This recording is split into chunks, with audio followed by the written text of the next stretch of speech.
Ini kan kita bicara bahwa spiritualitas itu adalah jalan, ajaran tentang bagaimana manusia itu menemukan keselamatan sejati, menemukan kebahagiaan sejati.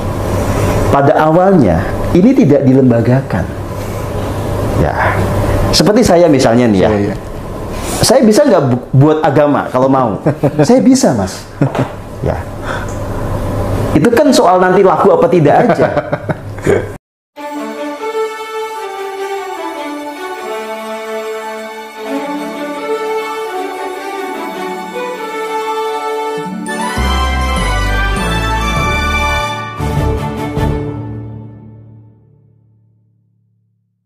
Pertama gini Mas Guru, salah satu catatan Mas Guru,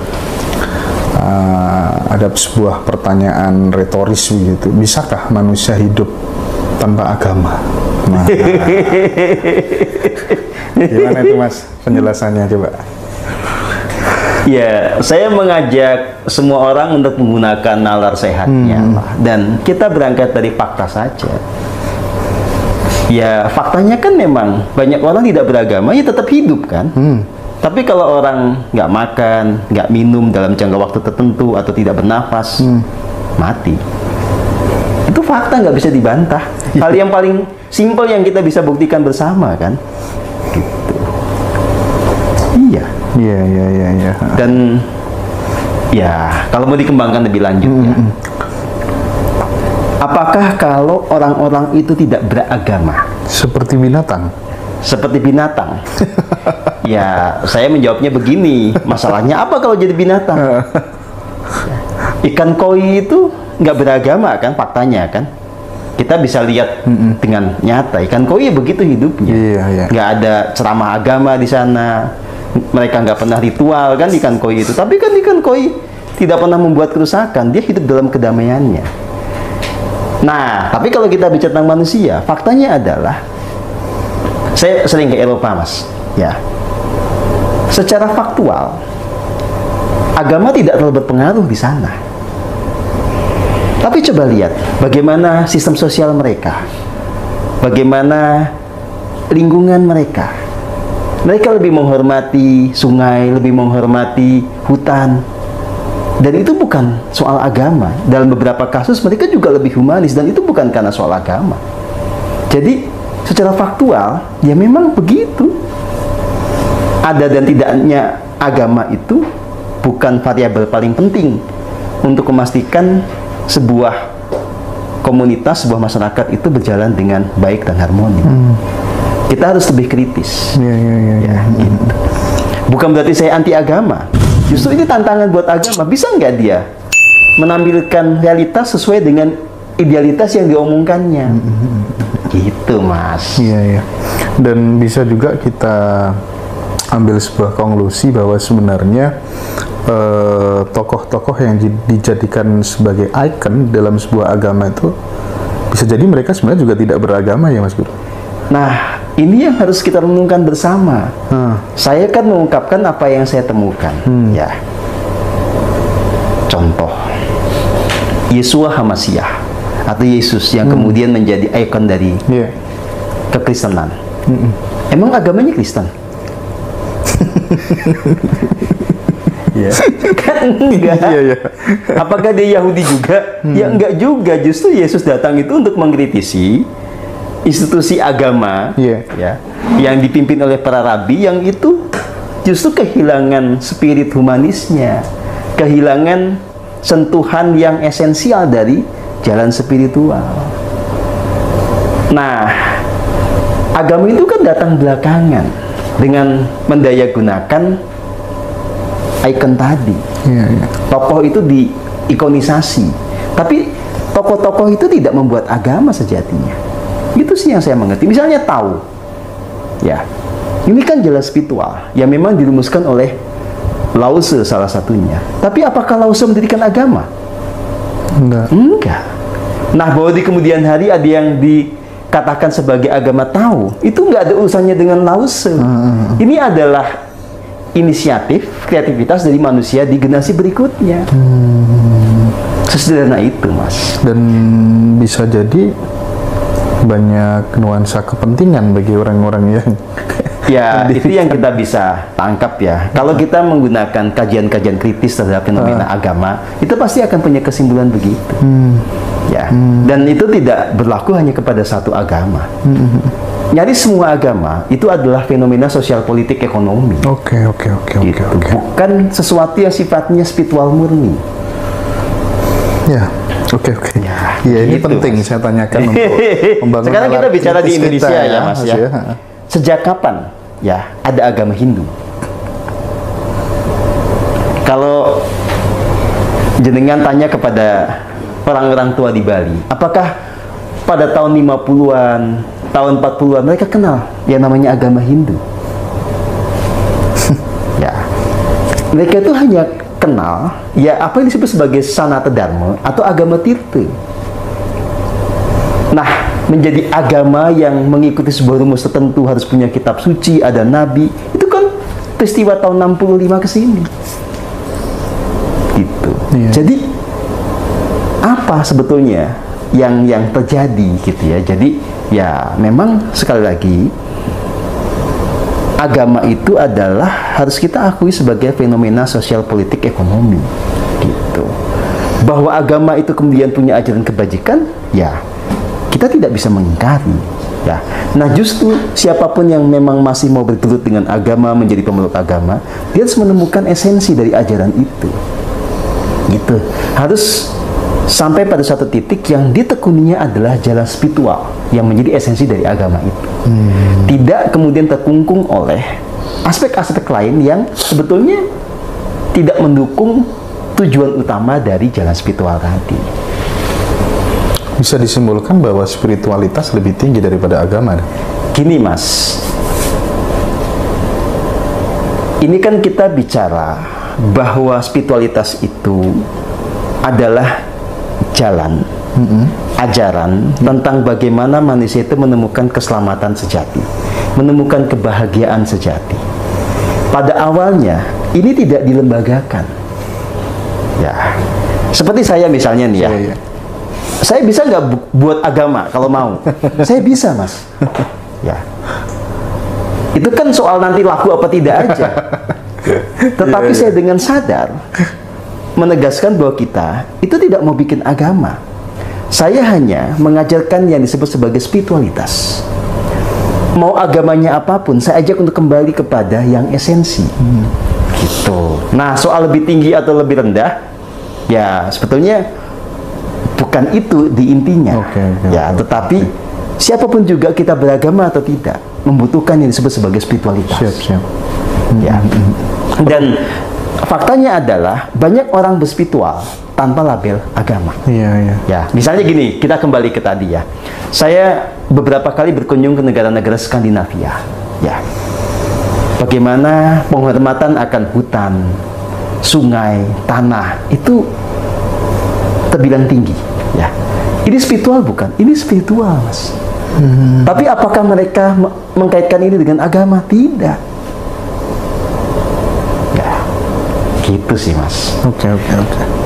Dan ya ini cerita lucu sih, Mas.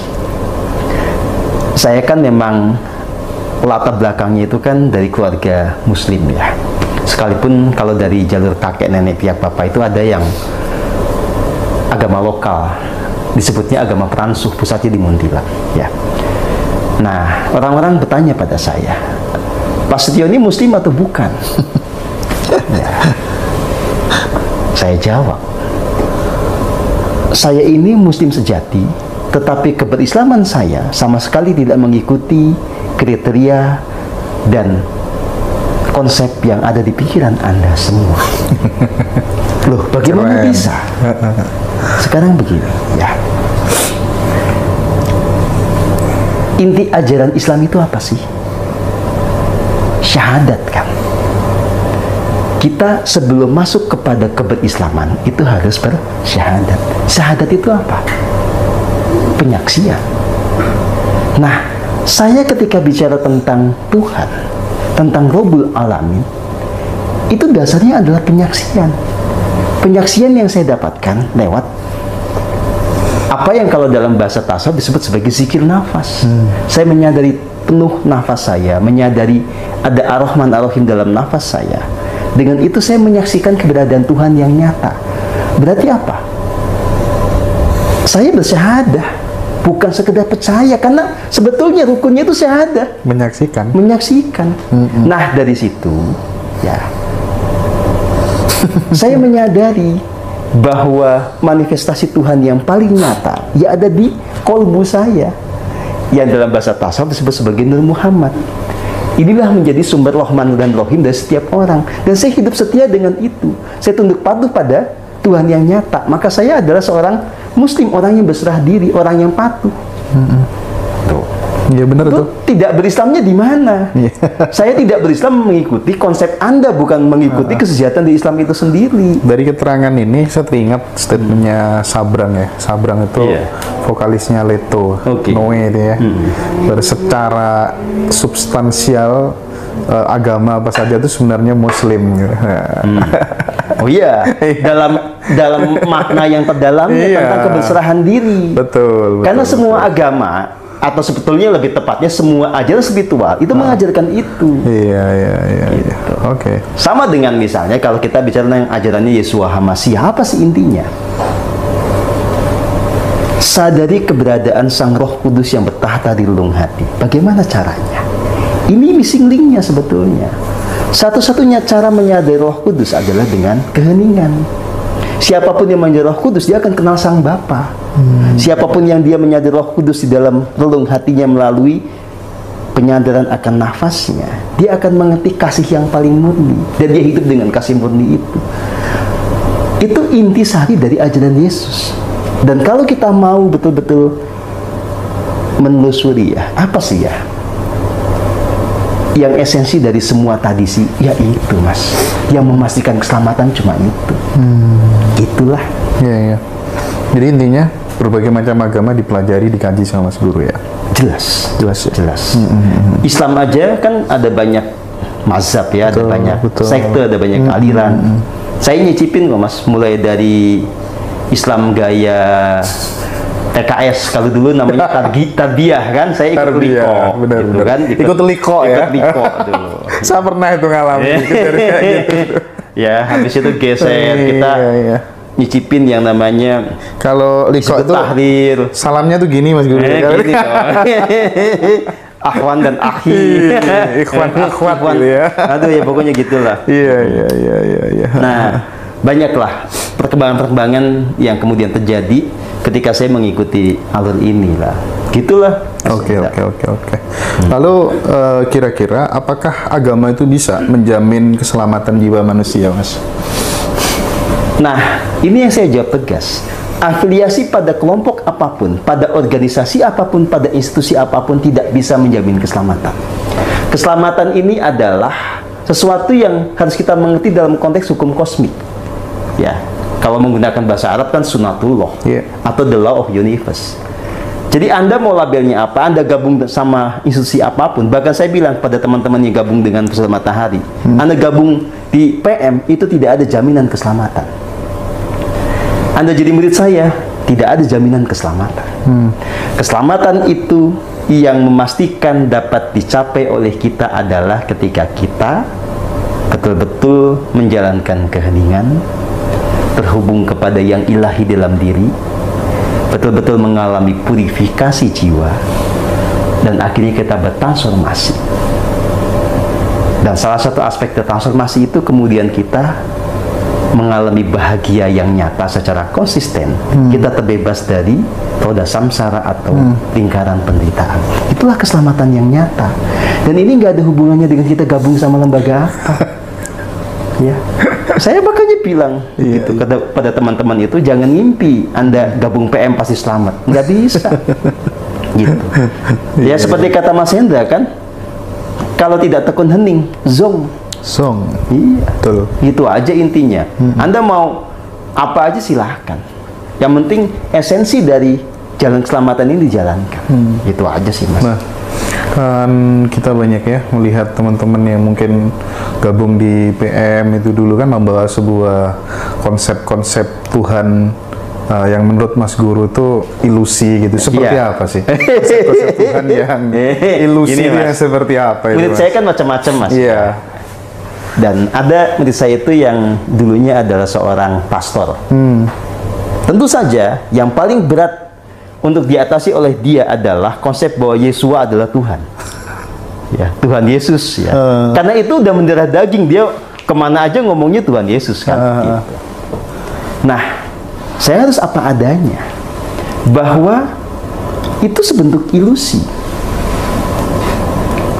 Karena realitas Tuhan sesungguhnya itu tidak melekat pada satu sosok. Yesua itu adalah seorang yang tercerahkan, seorang avatar, seorang Kristus. Oke, ini dipertegas lagi. Yesus bukan Tuhan. Bukan. Ya. Siap. Tetapi Yesus adalah manusia ilahi. Yesus mengajarkan sebuah jalan agar kita bisa mengikuti jejak dia sebagai manusia ilahi, sebagai Kristus. Kalau disebut dia sebagai Lord, artinya Tuhan atau Master, masih bisa diterima. Tapi kalau dia sebagai God, sebagai Tuhan, ya itu sudah hal yang berbeda. Nah, bagaimana seseorang dengan konsep Tuhan yang seperti itu, ya awalnya mengatakan bahwa Tuhan adalah Yesus adalah Tuhan, itu berubah. Itu nggak gampang, Mas. Ini satu hal. Hal-hal yang lain kan orang biasanya punya asumsi Tuhan itu ada di luar diri, ada di langit nun jauh sana, dan dia itu bisa suka-suka.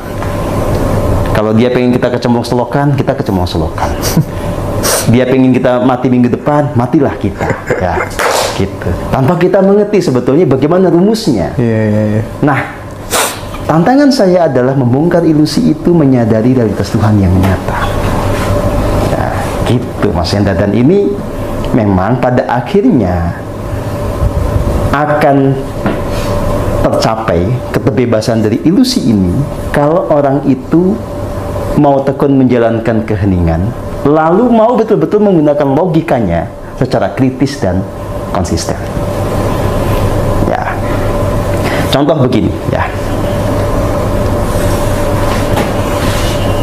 Misalnya seseorang berkata, Tuhan adalah Alfa Omega. Dia adalah yang awal dan yang akhir. Ini kan bicara tentang ketanpa batasan. Oke? Ini satu premis nih. Orang itu tidak ada yang menolak premis ini kan. Coba agama apa yang menolak? Nggak ada. Pemeluk agama mana yang menolak premis ini? Nggak ada. Masalahnya adalah orang ini kebanyakan memegang premis ini, tapi pada saat yang sama memegang premis lain yang bertolak belakang. Ya, misalnya ya. Orang menyadari ini, tapi kemudian dia bicara. Kalau orang meninggal misalnya, kita doakan agar saudara kita ini kembali ke sisi Tuhan, agar dia bahagia bersama Bapa di sorga. Itu ya, oke? Antara premis dua ini dengan premis satu ini sinkron tidak? Nggak sinkron. Gitu. Jadi sebelum kita bicara tentang penyaksian, pakai logika dulu lah. Jadi kita jujur dong antara premis 1, premis 2 ini sebetulnya ini sinkron tidak? Kenapa kalau tidak sinkron kita yakini semua? Gimana ceritanya? Kalau memang kita meyakini Tuhan adalah yang tanpa batas, maka kalimat-kalimat tadi nggak mungkin muncul, Mas. Premisnya nggak sinkron. Nggak sinkron dong. Iya. Nah, makanya supaya kita ketemu kebenaran sejati, selain menggunakan logika yang kritis dengan mengacu kepada prinsip sinkronisasi dari setiap premis, kita masuk pada pengalaman, pada pembuktian, pada penyaksian lewat jalan keheningan, sehingga Tuhan tidak lagi hanya sekedar konsep, tapi dia adalah realitas yang dialami. Inilah yang dalam bahasa tasawuf disebut sebagai syahadah. Gitu, Mas. Nah, jalan yang saya sampaikan ini tentang bagaimana lewat keheningan kita mengalami realitas ketuhanan, bukan lagi sekedar percaya dan ngomongin konsep. Oke. Kuliah S3 filsafat gitu.